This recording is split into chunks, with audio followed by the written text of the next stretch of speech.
Students, आज मैं आप लोगों के लिए हिंदुस्तान ओलंपियाड के क्लास 8 के मैथ्स का जो सॉल्यूशन है उसका पार्ट 2 लेकर आई हूँ।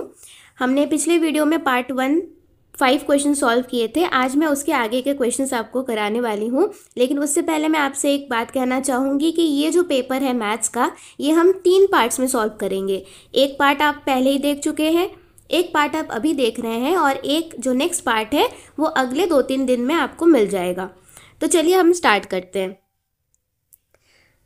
The length, breadth and height of a cuboid are in the ratio of 2:3:5। एक क्यूबॉइड है, उसकी जो लेंथ है, ब्रेथ है और हाइट है वो 2:3:5 के रेशियो में है। इसका मतलब है कि लेंथ जो है वो 2 के मल्टीपल में है, ब्रेथ जो है उसकी वैल्यू 3 का मल्टीपल में है और जो हाइट है उसकी वैल्यू 5 के मल्टीपल में है। If the area of the smallest, सबसे छोटे सरफेस की area, smallest surface of this cube, देखिए यहाँ पे गलत दिया है, यहाँ पे क्यूब नहीं होगा, यहाँ पे क्यूबॉइड होगा, ठीक है, इसको क्यूबॉइड कर लीजिए, इज 54 मीटर स्क्वायर। कह रहा है कि अगर इस क्यूबॉइड के सबसे छोटे एरिया का सरफेस का एरिया अगर 54 मीटर स्क्वायर है, then find the volume of the cuboid. तो इस क्यूबॉइड की वॉल्यूम निकालनी है हमें। तो देखिए हमारे पास पहले क्या क्या चीज़ें गिवन है हम वो देख लेते हैं। हमारे पास गिवन है कि ये एक क्यूबॉइड है और इसका जो लेंथ, ब्रेथ और हाइट है उसकी रेशियो है 2:3:5, ठीक है। तो इसका मतलब है, देखिए लेंथ क्या है ना, लेंथ थोड़ी छोटी है, ब्रेथ यहाँ पे क्या है थोड़ा बड़ा है और हाइट बहुत ऊंचा है, ठीक है। तो इसका मतलब जो इसका क्यूबॉइड बनेगा ना वो नॉर्मल हम जैसा क्यूबॉइड बनाते हैं वैसा नहीं बनेगा। देखिए ये कैसा बनेगा, ये देखिए ये कुछ ऐसा बनेगा। ऐसा क्यों बनेगा? क्योंकि यहाँ पे देखिए हाइट क्या है ना, हाइट देखिए सबसे लंबी है, 5 है, 5 के रेशियो में है। तो इसका मतलब है हाइट काफ़ी ऊंची है इस फिगर की। तो हम यहाँ पे देखिए क्या दिया है, इसको देखिए ये लेंथ है, तो लेंथ कितनी है, हम मान लेते हैं 2x है, क्योंकि हमें दिया है कि ये 2 के रेशियो में है, ठीक है, मतलब 2 के मल्टीपल में है। ये देखिए ये ब्रेथ कितना है, 3x है। हमेशा आपको मैंने बताया है कि रेशियो वाले क्वेश्चन में हमें x अज्यूम करना होता है। और ये हाइट कितनी है, हाइट है 5x, ठीक है। अब आपसे क्या कह रहा है, if the area of the smallest, सबसे छोटा सरफेस इसमें ढूंढिए कहाँ पर आपको मिलेगा। आपको कैसे पता चलेगा कौन सा सरफेस सबसे छोटा है? तो देखिए पहले सरफेसेस देखिए इसके। अब मैं क्वेश्चन को थोड़ा सा छोटा कर देती हूँ और फिगर को दिखाती हूँ आपको। यहाँ देखिए ये वाला जो सरफेस है इसका नीचे वाला, ठीक, ये वाला जो सरफेस है इसका एरिया अगर हम निकालना चाहें तो हम क्या करेंगे, एरिया क्या होता है, लेंथ इंटू ब्रेथ, ठीक है। तो देखिए लेंथ कितनी है, इसकी लेंथ 2x है और ब्रेथ 3x है, ठीक है। तो इस वाले का तो एरिया निकल गया क्या, 2x into 3x is equal to, यहाँ एरिया है 6x स्क्वायर, ठीक है। और अब देखिए अब ये वाले सरफेस की निकालते हैं, ये वाले सरफेस की, ये जो आपको ये वाली सरफेस दिख रही है इसका देखिए एक साइड क्या है, एक साइड इसकी हाइट है ना। इस पूरे क्यूबॉइड का अगर हम देखते हैं तो हाइट इसका एक साइड बना रहा है, ठीक है, तो हम उसको ले लेते हैं। ये हो गया 5x और दूसरा साइड कौन सा है इसका, ये 3x वाला, तो ये 3x, तो यहाँ आ गया 15x स्क्वायर। अब देखिए एक और सरफेस इसका क्या बचा है, ऑपोजिट वाला मैं नहीं गिन रही हूँ क्योंकि वो ऑलरेडी आपको पता है कि, अब देखिए एक ये वाला सरफेस है, ये वाला सामने वाला, ठीक है। इसमें देखिए क्या है, एक साइड आपकी 5x है और एक साइड आपकी 2x है, तो यहाँ कितना आएगा 10x स्क्वायर, राइट। आपसे बोला है कि सबसे छोटी वाली जो सरफेस है, स्मॉलेस्ट, उसका एरिया आपको दिया है 54 मीटर स्क्वायर। तो स्मॉलेस्ट देखिए यहाँ पे कौन सा होगा एरिया, 6x स्क्वायर। देखिए एक्स स्क्वायर तो सब में कॉमन है ना, इसका मतलब एक्स स्क्वायर के साथ जो भी आपका कांस्टेंट टर्म लगा होगा उसके अकॉर्डिंग आपको देखना होगा कि कौन सा सबसे छोटा है। तो देखिए 6 है, 15 है और 10 है, तो तीनों में से कौन सा सबसे छोटा हुआ? ये 6x² वाला। तो इसका मतलब है हमें इस वाले की ही वैल्यू दी हुई है एरिया में।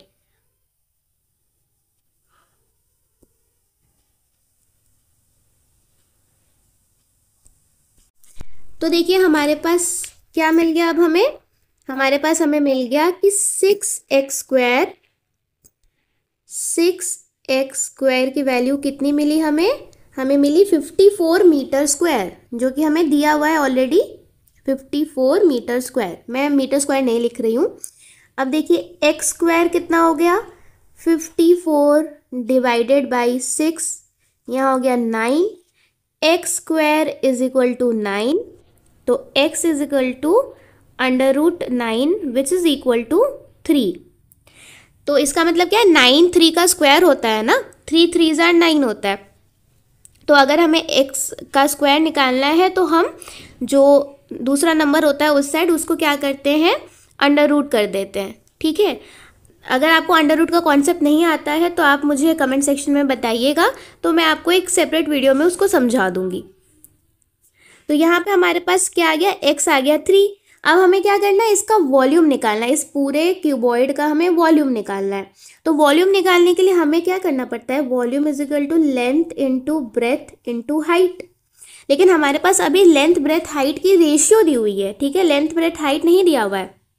देखिए लेंथ क्या है? 2 × x, मतलब x को 3 से हमें, मतलब x को ट्वाइस कर देना है, डबल कर देना है। तो x क्या है? 3 है। तो लेंथ कितनी आ जाएगी? लेंथ आ जाएगी 3 2 ज़ार 6 इंटू ब्रेथ कितनी है? देखिए 3x, मतलब 3 × 3, ये हो गया 9। और हाइट कितनी है? 5x, 5x मतलब 5 × 3 15। अब हम इन तीनों को मल्टीप्लाई कर देंगे तो हमारे पास क्या आ जाएगा? हमारे पास आ जाएगा 810 मीटर क्यूब, जो कि है ऑप्शन नंबर बी, और यही हमारा वॉल्यूम का आंसर भी होगा। हम नेक्स्ट क्वेश्चन पे चलते हैं। The adjacent sides of a parallelogram, parallelogram आपको पता होगा जिसके ऑपोजिट साइड्स क्या होते हैं? पैरेलल होते हैं। Are in a ratio of 5:6। देखिए रेशियो पे कितना ये फोकस किया है, तो रेशियो वाला चैप्टर आपका बिल्कुल अप टू डेट होना चाहिए। ठीक है, तो इसकी जो एडजेसेंट साइड है, एडजेसेंट मतलब जैसे देखिए एडजेसेंट साइड का मतलब होता है एकदम बगल बगल वाला साइड। जैसे ये ए और डी है, इसके ठीक बगल में कौन सी साइड है? DC है। ठीक है, ये AB भी है, AB भी है। तो AD के एडजेसेंट कौन सी दो साइड्स हो गई? DC और AB। ठीक, तो कह रहा है कि ये एडजेसेंट साइड्स किस रेशियो में है? 5:6। ठीक है, इसका मतलब अगर ये वाली साइड 5x है तो ये वाली साइड 6x है। ठीक है, इफ इट्स पेरीमीटर इज, और हमें पेरीमीटर दे रखा है 121 centimetre, find the size of the parallelogram. तो इसका मतलब क्या होता है? आपको पता होगा कि पैरेललोग्राम के ऑपोजिट साइड्स क्या होते हैं? इक्वल होते हैं। ठीक है, तो इसका मतलब अगर AD 6x है तो BC भी 6x हुआ, और अगर DC 5x है तो AB भी 5x हुआ। और हमें पेरीमीटर दिया हुआ है, तो पेरीमीटर आपको पता है, perimeter means boundary of any figure. तो यहाँ पर क्या होगा कि आपको बाउंड्री पूरा कैसे निकलेगा? आप AD करेंगे add, AD plus DC plus CB plus BA। तो देखिए AD की वैल्यू है 6x, DC की वैल्यू है 5x, CB की वैल्यू है 6x, फिर आपके पास BA की वैल्यू है 5x। तो इन सब को मिला के क्या आएगा? 121। तो देखिए सारे x के टर्म्स में है इधर, तो सारे के सारे को हम ऐड कर देंगे। तो 6 + 6 12 हो गया, 12 + 10 हो गया आपका 22x इज इक्वल टू 121। और x कैसे निकल जाएगा? 121 डिवाइडेड बाई 22।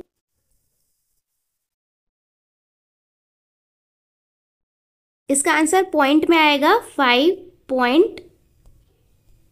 पॉइंट, ये लगता नहीं है पॉइंट यहाँ पर, हाँ 5.5, ठीक है। अब इसको क्या करेंगे, अगर आप यहाँ देखें क्यू भी यहाँ पर 6 है और यहाँ पर 3 है, इसका मतलब कि दोनों में टू दी पावर 3 कॉमन है, ठीक है, 3 पावर जो है वो कॉमन है। तो अब हम क्या करेंगे, अब हम जितना कॉमन है उसको बाहर निकाल लेंगे। जैसे देखिए p क्यूब कॉमन है, निकाल लिया बाहर। फिर देखिए क्यू में भी क्यू का क्यूब कॉमन है, इन दोनों को मल्टीप्लाई में रखते हैं, ठीक है। यहाँ से मैं थोड़ा सा इसको इरेज कर देती हूँ, लेकिन क्योंकि आपको फिर नहीं तो ये माइनस का साइन लगने लगेगा। तो अब देखिए इसको हमने बाहर निकाल लिया। अब ब्रैकेट के अंदर बचेगा क्या, देखिए p क्यूब, ये p क्यूब तो पूरा का पूरा बाहर आ गया है। अब यहाँ पे कुछ भी नहीं बचा, तो यहाँ हम p वाला टर्म लिखेंगे नहीं। q देखिए क्यूब यहाँ बाहर है, लेकिन यहाँ पे q टू द पावर 6 है। इसका मतलब अभी भी इस माइनस के पहले q में अभी भी 3 पावर बची हुई है, तो यहाँ हम लिख देंगे q टू द पावर 3। फिर साइन कौन सा है, माइनस है। फिर देखिए यहाँ पर p टू द पावर 6 है, लेकिन हमने बाहर कितना निकाला है, सिर्फ p टू द पावर 3 निकाला है। इसका मतलब यहाँ p टू द पावर 3 अभी भी बचा है। और देखिए फिर है q टू द पावर 3, तो q टू द पावर 3 हमने पूरा निकाल लिया है, तो अब यहाँ पर q वाला टर्म नहीं लिखेंगे हम। तो ये आ गया हमारा ब्रैकेट के बाहर और ये आ गया हमारा ब्रैकेट के अंदर। अब क्या करेंगे, डिवाइड तो नीचे था ही, p to the power cube q to the power cube. ये देखिए यहाँ p to the power cube q to the power cube पूरे ब्रैकेट के साथ मल्टीप्लिकेशन फॉर्म में है, क्योंकि ब्रैकेट और किसी टर्म के बीच में अगर कोई भी आपका सिंबल नहीं दिख रहा है, इसका मतलब दोनों मल्टीप्लिकेशन हो रहे हैं, ठीक है, दोनों मल्टीप्लाई हो रहे हैं। तो जब मल्टीप्लाई हो रहे हैं तो हम क्या कर सकते हैं, ये जो टर्म्स हैं हम उनको ऊपर नीचे कट कर सकते हैं। कट मतलब डिवाइड कर सकते हैं या कैंसिल आउट कर सकते हैं। तो देखिए p to the power cube q to the power cube नीचे भी है ऊपर भी है, तो ये कट के क्या हो गया, यहाँ भी 1 हो गया, यहाँ भी 1 हो गया। तो बचा हमारे पास क्या, बस हमारे पास बचा q to the power cube minus p to the power cube. तो हमारा आंसर यही आएगा, q to the power cube minus p to the power cube, ठीक है, ये हमारा आंसर हो गया। अच्छा क्वेश्चन है ये, इस टाइप के क्वेश्चंस आपको सॉल्व करने चाहिए। यहाँ पर क्यूब लगा लीजिएगा, मैंने क्यूब लगाया नहीं है या लगा नहीं मुझसे, इसको थोड़ा अच्छे से आप ये देखिए, ये आ गया आपका फाइनल आंसर।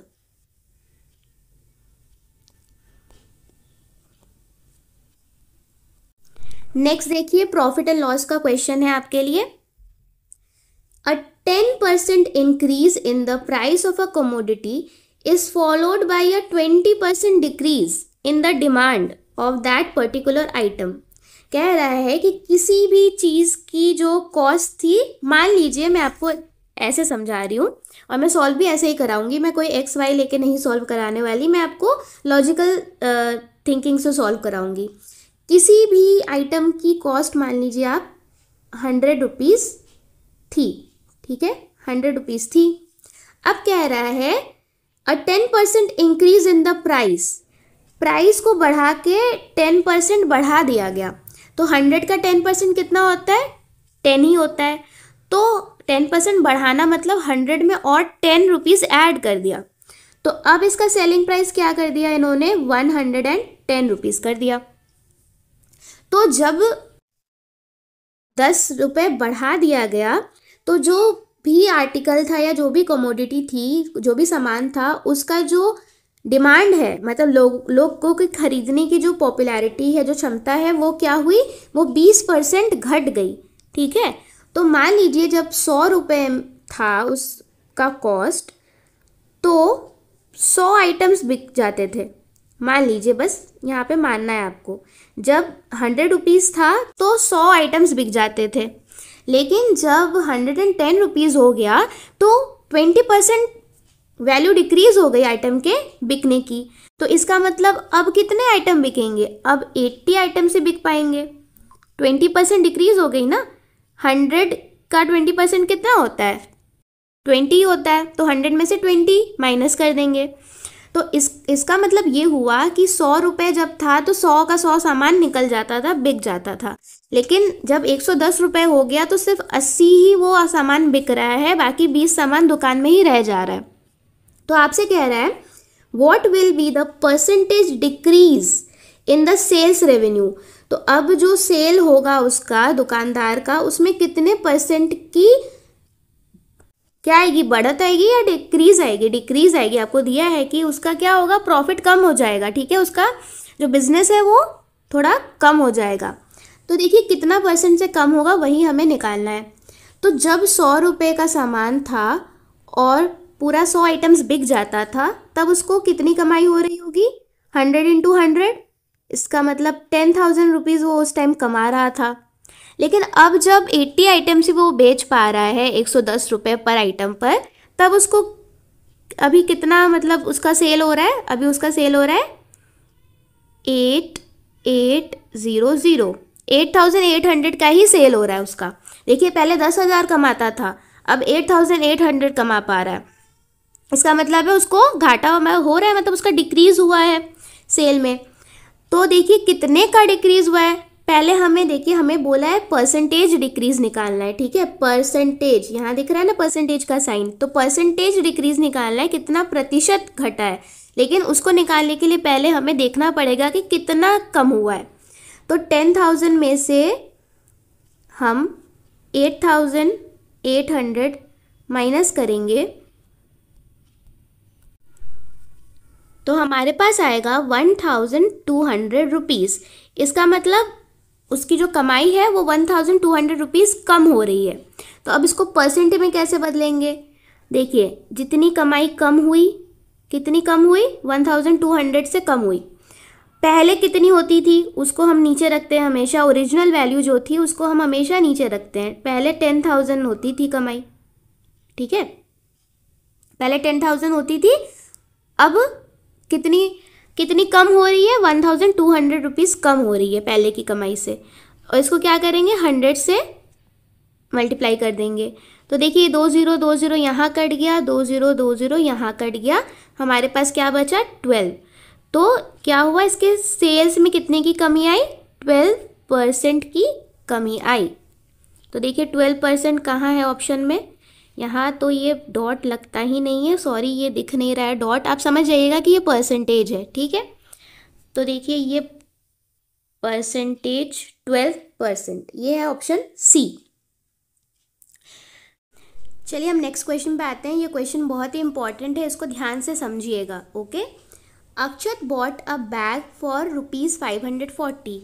अक्षत ने एक बैग खरीदा 540 रुपीज़ में, इंक्लूडिंग 8% GST। यहाँ पे देखिए 8% GST लगा है। GST होता है गुड्स एंड सर्विसेज टैक्स। जब भी आप कोई चीज़ खरीदते हैं उसमें आपको कुछ और पैसे उसमें आपको देने पड़ते हैं एज टैक्स। ठीक है, तो आपको फाइंड क्या करना है? Find the price before GST was added. ठीक है, आपको ये पता करना है कि GST लगने से पहले या GST ऐड होने से पहले उसकी प्राइस कितनी रही होगी। तो देखिए इसके लिए हम क्या करेंगे, देखिए अक्षत का जो कॉस्ट प्राइस है, ठीक है, अक्षत का कॉस्ट प्राइस कितना है? रुपीज़ 540 है। देखिए अक्षत का जो कॉस्ट प्राइस होगा वो क्या होगा? सेलर का सेलिंग प्राइस। जैसे आप कहीं भी जाते हैं, आप कोई सामान खरीदते हैं तो आपका वो कॉस्ट प्राइस होता है, और सेलर का, जो आपका दुकानदार है, वो उसका वो सेलिंग प्राइस होता है, क्योंकि वो सामान बेच रहा है और आप सामान खरीद रहे हैं। तो इस सेलर के SP में क्या क्या ऐड होगा? जो ओरिजिनल प्राइस थी, हम इसको मान लेते हैं, जो भी उसने बेचने के लिए प्राइस रखी थी वो, ठीक है, price before GST, plus tax वाला जो पैसा ऐड होगा, टैक्स मतलब GST वाला जो पैसा ऐड होगा, उन दोनों को मिलाकर सेलर का सेलिंग प्राइस बन रहा है और आपका कॉस्ट प्राइस बन रहा है। तो देखिए इसको हमने X माना है।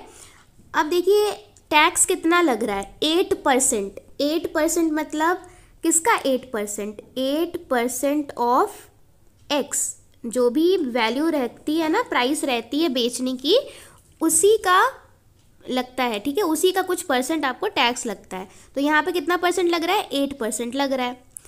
तो अब अगर हम इन दोनों को मिला दें, जो प्राइस रखी गई थी जीएसटी लगने से पहले और जीएसटी का वैल्यू, ठीक है, जीएसटी की वैल्यू इतनी है, इन दोनों को हम ऐड कर देंगे तो हमारा ये वैल्यू हमें मिल जाएगा 540। तो चलिए ऐड करते हैं। एक्स, इसको बड़ा कर लेते हैं, x plus 8x upon 100 is equal to 540। ये 100 इधर जाएगा, सॉरी, अभी ये देखिए, ये क्या करना पड़ेगा आपको, इसमें पहले एलसीएम लेना पड़ेगा, ठीक। आप पहले 100 को उधर नहीं भेज सकते क्योंकि यहाँ पर एक टर्म और है एडिशन में। तो यहाँ 100 ले लिया, यहाँ 1 है, इसका मतलब 100 मल्टीप्लाइड बाई एक्स हो जाएगा, 100x plus 8x is equal to 540। अब ये 100 इधर जाएगा, अभी मल्टीप्लाई मत कीजिएगा, सिर्फ उसको इंटू 100 रखिएगा।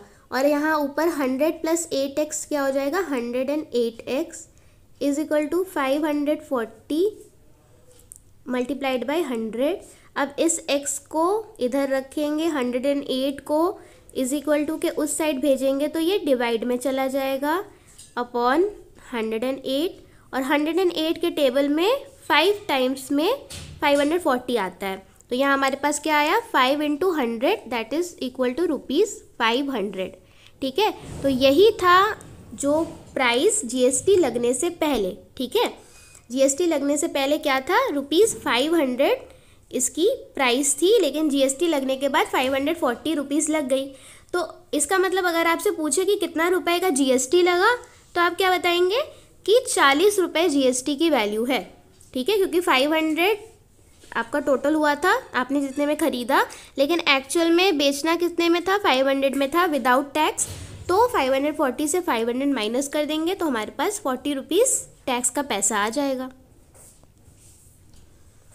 अब आते हैं नेक्स्ट क्वेश्चन पर। Which of the following expressions correctly applies the distributive property of multiplication over addition? Distributive property of multiplication over addition। देखिए ये बहुत ही सिंपल है, इसका ऑप्शन डी है। ठीक है, यहाँ पे मैंने ऑप्शन टिक नहीं किया था 500 वाला। यहाँ पे देखिए डिस्ट्रीब्यूटिव प्रॉपर्टी का मतलब क्या होता है। यहाँ पर देखिए क्या दिया है, 2 into 6 to the power 3 is equal to 2 into 6 plus 2 into 3। Distributive property का मतलब होता क्या है? कोई नंबर होता है, उसको अगर हम उसके मल्टीप्लाई करते हैं किसी दो नंबर के सम से। देखिए यहाँ पर दो नंबर्स कौन से हैं? 6 और 3 है, इनका सम क्या होगा? 9 होगा। तो अगर हम 2 मल्टीप्लाई बाई 9 करते हैं तो हमारे पास क्या आएगा? 18 आएगा, है ना। लेकिन अगर हम इसको ऐसे ब्रेक कर दें, 2 इंटू 6 अलग करें, ठीक है, 2 इंटू 6 हम अलग करें, 2 इंटू 6 और प्लस, देखिए यहाँ पे बीच में प्लस का साइन है, और प्लस क्या करें? 2 को फिर 3 से मल्टीप्लाई करें, 2 इंटू 3 करें, तो क्या इन दोनों की वैल्यू सेम आएगी? बिल्कुल सेम आएगी, क्योंकि यही है डिस्ट्रीब्यूटिव प्रॉपर्टी। ठीक, देखिए 2 इंटू 6 कितना होता है? 12 होता है, प्लस 3 2s are 6, तो 12 और 6 कितना आया? 18 आया। ये दोनों क्या हो गए? बराबर हुए कि नहीं हुए? तो यही होती है डिस्ट्रीब्यूटिव प्रॉपर्टी। तो देखिए अभी आज हम इस वीडियो में इतना ही सम्स अभी सॉल्व करेंगे, और इसका पार्ट 3 जो होगा वो बिल्कुल फाइनल पार्ट होगा, जिसमें पूरे 20 क्वेश्चंस आपके सॉल्व हो जाएंगे। तो अगर आपको वीडियो अच्छा लगा तो इसको प्लीज़ लाइक, शेयर और सब्सक्राइब कीजिएगा। Till then take care and good bye.